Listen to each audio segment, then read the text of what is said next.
श्री जयवीर सिंह जी,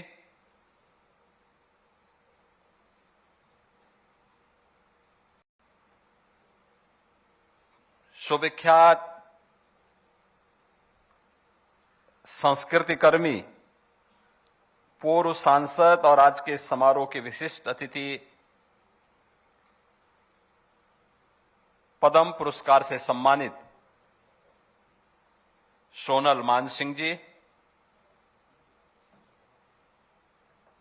लखनऊ की महापौर श्रीमती सुषमा खड़कवाल जी, कुलपति भातखंडे संस्कृत विश्वविद्यालय प्रोफेसर मांडवी सिंह जी, विधान परिषद के माननीय सदस्यगण श्री मुकेश शर्मा जी, इंजीनियर अविनीश कुमार सिंह जी, डॉक्टर लालजी प्रसाद निर्मल जी, रामचंद्र प्रधान जी, पवन चौहान जी, माननीय विधायक श्री नीरज बोरा जी, अमरीश कुमार जी, विश्वविद्यालय के सभी पुरातन छात्र, अन्य विशिष्ट महानुभाव, विश्वविद्यालय के हमारे सभी यहां के शिक्षकगण और प्यारे बच्चों, मैं सबसे पहले भातखंडे संस्कृति विश्वविद्यालय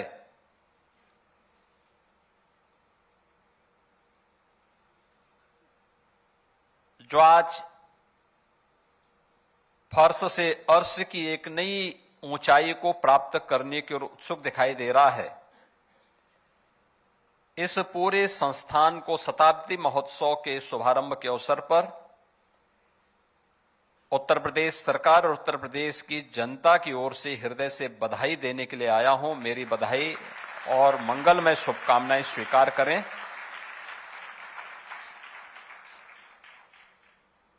यह शताब्दी महोत्सव का शुभारंभ ये केवल एक शताब्दी महोत्सव की एक औपचारिकता नहीं है, बल्कि ये भारत की उस सांस्कृतिक चेतना, साधना और राष्ट्रबोध का क्षण है जिसने पीढ़ी दर पीढ़ी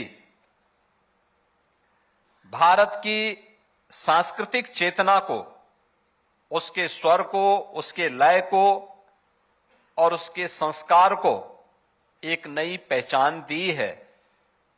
और जो आज भातखंडे संस्कृति विश्वविद्यालय के रूप में अपनी एक नई पहचान बना रहा है, उसके शताब्दी महोत्सव कार्यक्रम के शुभारंभ के अवसर पर हम सबको यहां पर एकत्र होने का अवसर प्राप्त हुआ है। मैं इस अवसर पर भातखंडे संस्कृति विश्वविद्यालय, जिसने इन 100 वर्षों में भारतीय संगीत, नृत्य, नाट्य और ललित कलाओं को न केवल संरक्षित किया, अपितु उन्हें आधुनिक शैक्षणिक व्यवस्था से प्रतिष्ठित कर एक संस्कृति कर्मी भी राष्ट्र निर्माण में अपना योगदान दे सकता है, अपनी उस भूमिका का बखूबी निर्वहन करने का प्रयास किया है। इसके लिए मैं भातखंडे संस्कृत विश्वविद्यालय से जुड़े हुए उन सभी महानुभावों के प्रति कृतज्ञता ज्ञापित करते हुए, उनके प्रति जिन्होंने इस संस्थान को आगे बढ़ाया था, उनके प्रति इस अवसर पर उनका विनम्र स्मरण करते हुए उनको श्रद्धांजलि भी अर्पित करता हूं। हम जब संस्कृति शब्द कहते हैं, राष्ट्र की आत्मा संस्कृति में होती है। जैसे कोई मनुष्य है, आत्मा जब उस शरीर से अपना संबंध तोड़ देती है तो शरीर निस्तेज हो जाता है, मृत हो जाता है। ऐसे ही राष्ट्र के जीवन में भी होता है। अगर उसकी संस्कृति उससे अलग कर दिया जाए तो राष्ट्र निस्तेज हो जाता है, खंडर हो जाता है, अपनी पहचान को खो देता है। लेकिन भारत की कला ने, भारत की स्वर ने, भारत की इस लय ने अपनी इस पहचान को सम और विषम परिस्थितियों का सामना करते हुए जो निरंतरता दी, उन संस्कारों की बदौलत है कि भारत की हमारी संस्कृति अपने आप को दुनिया में सनातन संस्कृति के रूप में स्थापित करने और उसको प्रभावी ढंग से उसकी विभिन्न विधाओं के माध्यम से आगे बढ़ाने में सफल हुई है। और आज हमें भातखंडे संस्कृत विश्वविद्यालय के शताब्दी महोत्सव कार्यक्रम के साथ जुड़ने का अवसर प्राप्त हो रहा है। यह अवसर हमारे लिए बहुत महत्वपूर्ण है, क्योंकि 1940 में गुरुदेव रविंद्रनाथ टैगोर ने अपना जो पत्र जारी किया था, उन्होंने उस समय इस संस्थान को उन्होंने विश्वविद्यालय के रूप में संबोधित किया। लेकिन 1940 के बाद 1947 में भारत आजाद होता है। 1950 में भारत का संविधान लागू होता है। 1947 से लेकर के लगातार 2017 तक सरकारें आती गईं, जाती गईं। लेकिन मैं धन्यवाद दूंगा तत्कालीन राज्यपाल श्री राम नाईक जी ने। एक दिन जब मैं उनसे मिलने के लिए गया था, उन्होंने कहा कि भातखंडे संस्थान यहां पर है, क्या वह विश्वविद्यालय बन सकता है? तो मैंने कहा कि जरूर इसमें प्रयास होना चाहिए और हम प्रयास करेंगे, हमारे पास प्रस्ताव आ जाता है। तो मैं हमेशा इस बात को मानता हूं कि कलाकार ये ईश्वरीय गुण है, हमें उसकी अवमानना नहीं करनी चाहिए, और चाहे उसमें किसी भी विधा से जुड़ा हुआ हो, उसको सम्मान देना चाहिए, उसको प्रोत्साहित करने का प्रयास करना चाहिए। और वह मेरे लिए क्षण था, प्रस्ताव आने में देर हुआ, मैं विभाग के पीछे पड़ा रहा, भाई आप कुछ करिए, आगे बढ़िए। लेकिन मुझे प्रसन्नता है कि गुरुदेव रविंद्रनाथ टैगोर ने जो कल्पना की थी कि विष्णु नारायण भातखंडे जी की, पंडित विष्णु नारायण भातखंडे जी की भावनाओं के अनुरूप विश्वविद्यालय के प्रस्ताव को हम आगे बढ़ा सकें, और 2022 में हमारी सरकार ने इसको विश्वविद्यालय के रूप में मान्यता दी। और आज भातखंडे संस्कृत विश्वविद्यालय उत्तर प्रदेश का पहला संस्कृति का विश्वविद्यालय बनकर के हमारे सामने खड़ा है।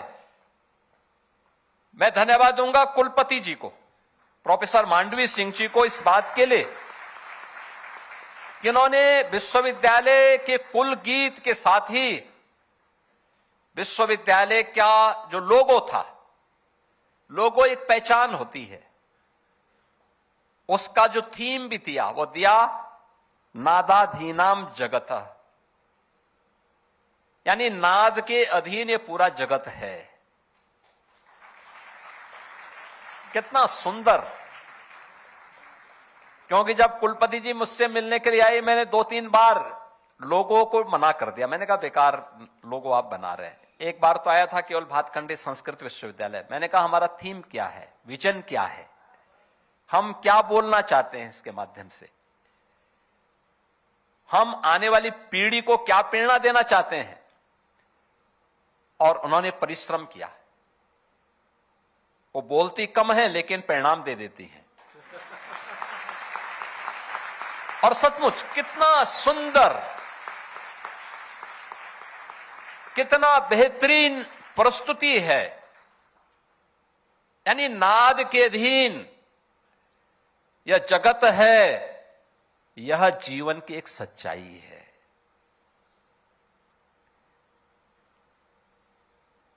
आपने देखा होगा इस जगत का पहला स्वर है ओंकार का।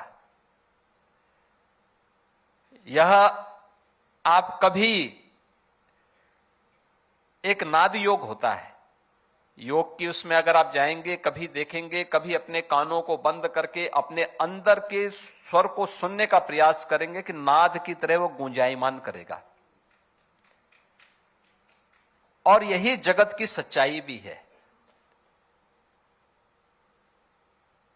यही विज्ञान भी कहता है, अध्यात्म भी यही कहता है, और संस्कृति भी यही कहती है, और यही भातखंडे संस्कृत विश्वविद्यालय भी कह रहा है कि नाद के अधीन यह जगत है, और उस नाद को पहचानना यही संगीत की अलग अलग विधाओं के द्वारा किया जाने वाली वह साधना का हिस्सा है। कोई स्वर के माध्यम से, लय के माध्यम से, कोई नाट्य के माध्यम से, कोई उसे अन्य तरीके से अलग अलग विधाओं के माध्यम से उसकी प्रस्तुति करता है, और वह प्रस्तुति अब यह भातखंडे संस्कृत विश्वविद्यालय के माध्यम से हम सबको देखने को मिलेगी। और मुझे बहुत अच्छा लगा कि यहाँ के पूर्व कलाकारों को आज यहाँ के पूर्व छात्रों को सम्मानित किया गया, और बहुत अच्छा मैं देख रहा था, यहाँ पे लोग आए थे, उन सब की अपनी प्रस्तुति होती है, उनके माध्यम से न केवल वह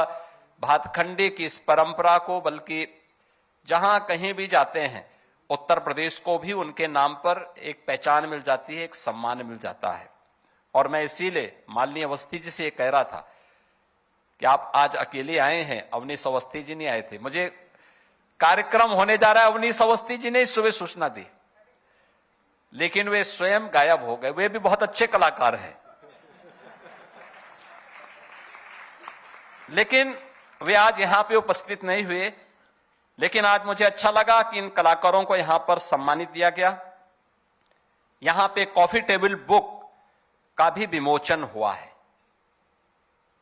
ये आने वाले समय के लिए एक नई प्रेरणा है। आने वाले समय में हो सकता है जब इस विश्वविद्यालय के, यानी आप अनुमान करिए ना, जब विश्वविद्यालय देश की शताब्दी महोत्सव के साथ जुड़ रहा होगा आजादी के, उस समय वह कॉफी टेबल बुक ये भी होगा कि एक शताब्दी महोत्सव भातखंडे ने भी अपना मनाया था, भातखंडे संस्कृत विश्वविद्यालय ने भी मनाया था। आज स्मारक डाक टिकट भी यहां पर अनावरण किया गया है। यह भी अपने आप में एक स्मरणीय है। और मैंने यहां के पुराने चित्रों को देखा है, उन सभी बातों को मैंने यहां पर देखा है। और मैं इस बात को कह सकता हूं कि पंडित विष्णु नारायण भातखंडे जी का जो योगदान है, याद करिए 1940, 1926 यह देश गुलाम था, औपनिवेशिक दमन का शिकार था। उस समय अभिव्यक्ति की स्वतंत्रता नहीं थी। संगीत के लिए, कला के लिए कोई मंच नहीं था। उस कालखंड में उन्होंने भारतीय संगीत को वैज्ञानिक आधार दिया, शास्त्रीय अनुशासन और सुव्यवस्थित पाठ्यक्रम उस समय उन्होंने प्रदान किया, और राग, ताल वर्गीकरण, कर्मिक पद्धति और गुरु शिष्य परंपरा को आधुनिक शिक्षा से जोड़ने का जो अभिनव कार्य किया, यह केवल एक शैक्षणिक प्रयोग नहीं था, अभी तो भारतीय संस्कृति को आत्मसम्मान, आत्मगौरव और एक स्थायित्व देने का एक ऐतिहासिक प्रयास या पंडित विष्णु नारायण भातखंडे जी के द्वारा उस समय प्रारंभ हुआ था। भातखंडे संस्कृति संस्थान उसका एक आधार बना था, और भातखंडे इंस्टीट्यूट उसका एक आधार बना था। और आज मुझे प्रसन्नता है कि प्रधानमंत्री मोदी जी के प्रेरणा से, उनके मार्गदर्शन में अपनी विरासत और अपनी जड़ों को ढूंढने का जो प्रयास देश के अंदर पुनः प्रारंभ हुआ है, आज उन्हें सबको एक नई पहचान मिल रही है। भारत में भी मिल रही है और वैश्विक स्तर पर भी मिल रही है। आप याद करिए 2019 में जब कुंभ का आयोजन प्रयागराज की धरती पे हुआ था, हजारों वर्षों की विरासत है, लेकिन कुंभ के आयोजन के साथ देश जुड़ सके, यूनेस्को उन्हें भारत के अमूर्त सांस्कृतिक धरोहर के रूप में मान्यता दे सके, यह भी हमें देखने को मिला। और इसी वर्ष जनवरी में जब हमने इस सदी के महाकुंभ के आयोजन को किया था, आपने देखा होगा जिन लोगों की ये मान्यता थी कि आज का युवा अपनी संस्कृति से विमुख हो रहा है, महाकुंभ के आयोजन के साथ, जिसके बारे में औपनिवेशिक कालखंड में यह मान्यता थी कि इसमें तो वे लोग आते हैं जो लोग सामान्य रूप से, उनके बारे में बहुत खराब धारणा ब्रिटिशर ने बनाने का प्रयास किया था। लेकिन महाकुंभ 2025 के आयोजन के साथ जो भी जुड़ा होगा उसने देखा होगा कि इस आयोजन में 66 करोड़ से अधिक श्रद्धालु आए थे और इसमें से सर्वाधिक संख्या युवाओं की थी। सबसे बड़ी संख्या युवाओं की इस आयोजन में आई थी। न केवल भारत के हर कोने से बल्कि दुनिया का हर युवा इस आयोजन के साथ जुड़ने का उत्सुक था। दुनिया का हर युवा इस आयोजन के साथ जुड़ने का उत्सुक था। ये दिखाती हैं कि हम थोड़ा उन्हें प्लेटफॉर्म उपलब्ध करवाएंगे, वे लोग अपने आप आगे बढ़ते हैं, अपने रास्ता स्वयं तैयार कर लेंगे और उसी क्रम को आगे बढ़ाने का काम आज हम सब आगे बढ़ा रहे हैं। आज मुझे प्रसन्नता है कि उत्तर प्रदेश जैसे राज्य में, जहां पर प्रधानमंत्री मोदी जी से इस राज्य का स्वयं देश की संसद में प्रतिनिधित्व करते हैं, यहां पे अभी हमारी विशिष्ट अतिथि के रूप में उपस्थित सोनल मानसिंह जी जब यहां पे अपना उद्बोधन दे रही थी, कितना सुंदर उन्होंने कहा कि हम जब नृत्य करते हैं तो नटराज के रूप में भगवान शिव हमारे सामने दिखाई देते हैं। जब हम वीणा में अपने स्वर को लय दे रहे होते हैं तो साक्षात सरस्वती, माता सरस्वती हमारे सामने होती है। हम जब कोई संवाद किसी नाटक में कर रहे होते हैं तो राम की मर्यादा हमारे सामने उस समय देखने को मिलती है, और जब हम किसी रस में डूबे होते हैं तो कृष्ण की रसधारा भी हमारे साथ जुड़ती हुई दिखाई देती है। ये कहां मिलेगा? ये सब कुछ तो उत्तर प्रदेश के अंदर मौजूद है। सब कुछ उत्तर प्रदेश के अंदर हमारे पास मौजूद है और इसलिए हमारी सरकार ने इस बात को सुनिश्चित किया है कि इस कलाकारों को सुरक्षित, सम्मानित और सशक्त वातावरण प्राप्त हो। उस प्रकार का प्लेटफॉर्म सरकार देने के लिए पूरी तरह प्रतिबद्ध है और सरकार इसके लिए हर प्रकार का कार्य करेगी। इसके लिए कलाकारों के कल्याण के लिए, उनके स्वास्थ्य, उनके प्रशिक्षण, उनके लिए मंच, उनके लिए आजीविका, इन सब के लिए हम लोग एक व्यवस्थित नीति के तहत उसे आगे बढ़ाने का कार्य करेंगे। भातखंडे संस्कृति विश्वविद्यालय इस दिशा में हमारी सरकार के साथ एक बेहतरीन साझेदार के रूप में कार्य करेगी और सरकार इस दिशा में इसको आगे बढ़ाएगी, जो हमारी परंपरा को आधुनिकीकरण के साथ, उसको संतुलन को नई पीढ़ी के साथ बनाए रखते हुए उन्हें संस्कारित भी कर सकें। और मेरा मानना है कि यहां से निकला हुआ कोई भी छात्र होगा और किसी भी स्तर पर कार्य करेगा, वह भारत की शास्त्रीय परंपरा को, भारत की वैदिक परंपरा को, भारत की सनातन परंपरा को एक वैश्विक पहचान देने का अपना कार्य करेगा। आज के इस अवसर पर मुझे अब तक बताया गया है कि विश्वविद्यालय में शास्त्रीय संगीत की तीनों विधाओं, गायन, वादन और नृत्य, इन सबके सर्टिफिकेट और से लेकर के शोध तक का एक समन्वित शिक्षा यहां पर प्रदान की जा रही है। नाट्य कला में, एवं चित्रकला में डिप्लोमा और स्नातक पाठ्यक्रम भी है। उत्तर प्रदेश में आजमगढ़ जनपद में हरिहरपुर गांव, आप जाएंगे वहां पे, कल भी आजमगढ़ के हरिहरपुर से एक छोटा सा मेरे सामने एक बच्चा आया था, मुश्किल से 6 वर्ष का बच्चा, अपने परिवार के लोगों के साथ आया था। तो मैंने उसको बुलाया, मैंने कहा भाई कुछ जानते हो? और मेरे सामने गाने लगा सारे गा मा, यानी पूरा संगीत की उन स्वरों को वह दोहराने लग गया। आप अनुमान करिए 6 वर्ष का बच्चा, ये हरिहरपुर गांव में। और इसलिए हमारी सरकार ने हरिहरपुर में एक संगीत महाविद्यालय की स्थापना भी की है। इसीलिए की है, हम अपनी उस पहचान को संस्कृति की उस पहचान को, कला के उस धाम को, उसकी पहचान दे सकें। और ये वह कार्य वहां पर आज मुझे लगता है कि अच्छे ढंग से हम लोग उसको आगे करने का कार्य करेंगे। और जितने भी हम लोग ये संगीत के महाविद्यालय बना रहे हैं, मेरा मानना है कि विश्वविद्यालय यहां पे तो अपना काम कार्य करेगा ही, कर रहा है।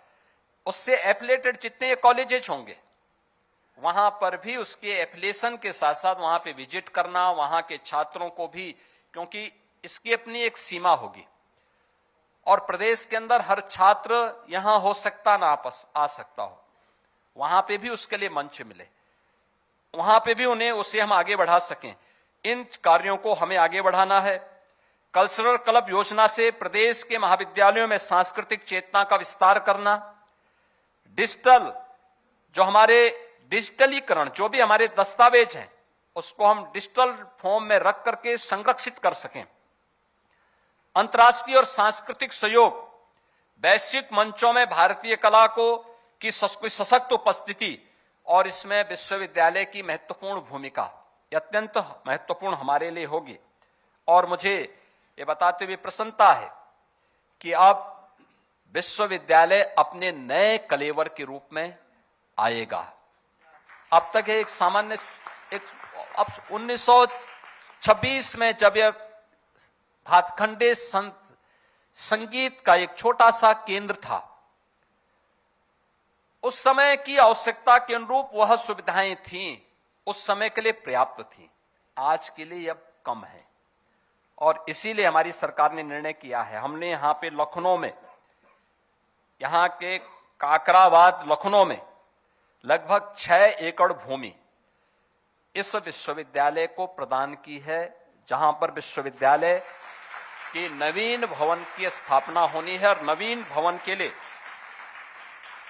मैं चाहूंगा कि विश्वविद्यालय भी और पर्यटन और संस्कृति विभाग भी इस बात को सुनिश्चित करें कि जो भी बने वह वैश्विक यानी ग्लोबल स्टैंडर्ड का होना चाहिए, वैश्विक मानक का होना चाहिए, जिसमें आधुनिक और समग्र परिसर सुविधाएं उस एक परिसर में उपलब्ध हो सकें। शिक्षा भी, शोध भी, साधना भी, सांस्कृतिक प्रस्तुति के लिए भी यह एक अच्छा कार्य वहां पे होना चाहिए।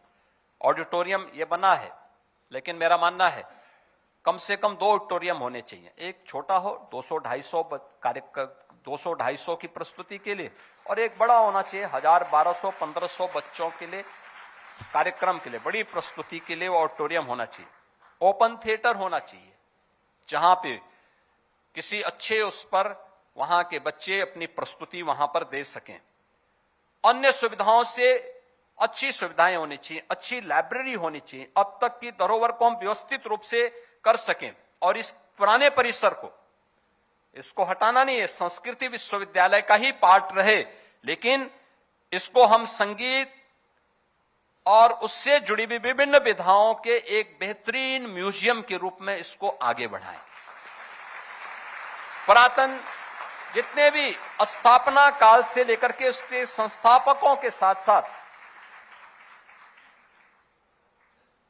पंडित विष्णु नारायण भातखंडे से लेकर के अब तक की उस पूरी परंपरा को, कौन कौन कब कब डायरेक्टर थे, कौन कौन यहां पे काम करने वाले लोग थे, किस रूप में उन्होंने सेवाएं थी, कौन यहां पे अच्छे शिक्षक थे, कौन यहां से अच्छे छात्र निकले हैं, उन सब को भी अगर हम यहां पे उनके आंकड़ों को एकत्र करके उसे आगे बढ़ा सकेंगे, एक बड़ी उपलब्धि विश्वविद्यालय के पास होगी। और विश्वविद्यालय को इन कार्यक्रमों को आगे बढ़ना चाहिए।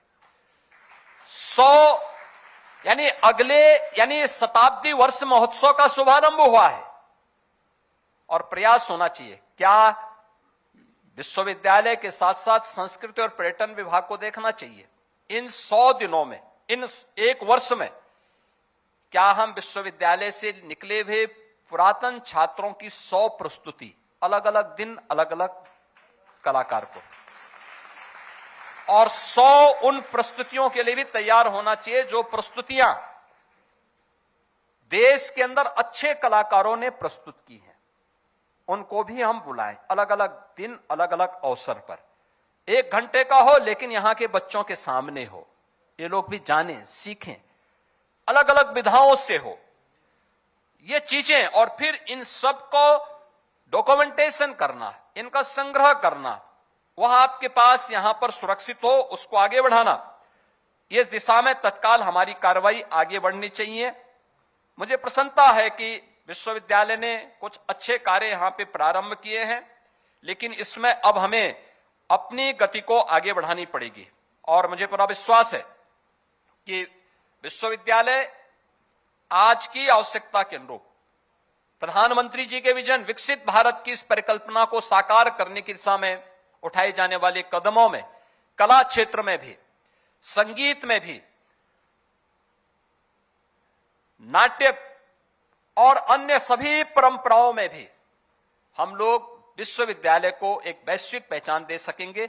मैं शताब्दी महोत्सव के शुभारंभ के अवसर पर जिन कलाकारों को आज यहां पे पुरातन छात्रों को सम्मानित किया गया, उनका अभिनंदन करता हूं, विश्वविद्यालय को बधाई देता हूं, अपनी शुभकामनाएं देता हूं और विभाग से कहूंगा कि मजबूती के साथ इसे आगे बढ़ाने का आप काम करेंगे। आप सबके प्रति मेरी मंगल में शुभकामनाएं। धन्यवाद। जय हिंद।